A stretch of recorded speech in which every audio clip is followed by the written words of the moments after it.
ఈసారి కప్ మందే. అంటే తెలుగులో చెప్పావా?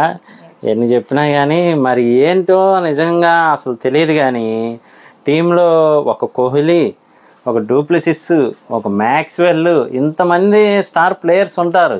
కానీ ఎందుకనో మ్యాచ్ మాత్రం మీది అవ్వదు. ఈసారి కూడా అవ్వదని అనుకుంటున్నాను, ఎందుకంటే మేము గెలవాలి కాబట్టి. అంటే ఒకసారి రెండుసారి ఓడిపోతే ఇంకా అవునట్ట మ్యాచెస్. అలాగే ఇదే స్పోర్టివ్ స్పిరిట్తో ప్రతిసారి అయితే మాత్రం అందరూ మిమ్మల్ని సపోర్ట్ చేస్తున్నారు. సరే ఈసారి మ్యాచ్ చూద్దాం. మాదైతే మరి తెలిసిందే కదా, లక్నో అంటే మామూలుగా ఉండదు, అట్లా ఉంటుంది మనతో అన్నట్టు. మరి చూద్దాం, వెయిట్ చేసి చూద్దాం. లక్నోనా ఏదో అండి, ఒక మ్యాచ్కి రెండు మ్యాచ్కి ఓడిపోతే ఆ మ్యాచ్ పోయినట్టేనా? కాదు కదా, ఆర్సీబీ ఎప్పుడు టాప్ లోనే ఉంటది. సరే, సో దానిలో పైగా మెయిన్ గా విరాట్ కోహ్లీ ఉన్నాడు కాబట్టి అదే వచ్చిన బాధ.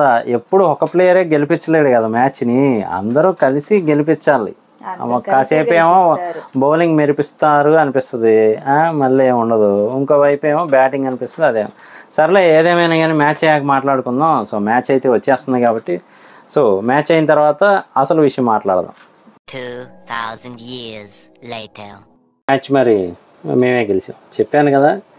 ప్రతిసారి కప్పు మాదే అంటాం కాదు, గెలిచి కూడా చూపిస్తూ ఉండాలి.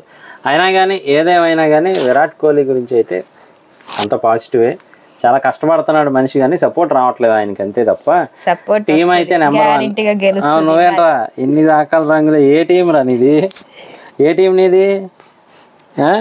ఇన్ని రకాల రంగులు వేసుకొచ్చి ఏంటి ఇన్ని రకాలు? ఏం టీం నీది? మేమేదో కొంచెం టీంకి కలిసేలాగా ఏదో ఉన్నట్లో రంగులు వేసుకొస్తాం, ఇన్ని వేసుకొచ్చేయండి. ఈసారి కప్పు నీదే, ఈసారి కప్పు నీదేనా? ఓకే ఓకే చాలు.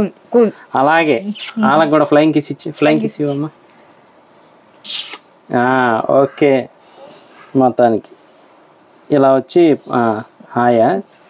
ఓకే, అందరికి హాయ్ చెప్తున్నాడండి మా అబ్బాయి. ఓకే, హై-ఫై. ఎవరు గెలిచారు? విక్కీ అమ్మా నేనా? ఎవరు గెలిచారు? నాన్న గెలిచారా? Very good.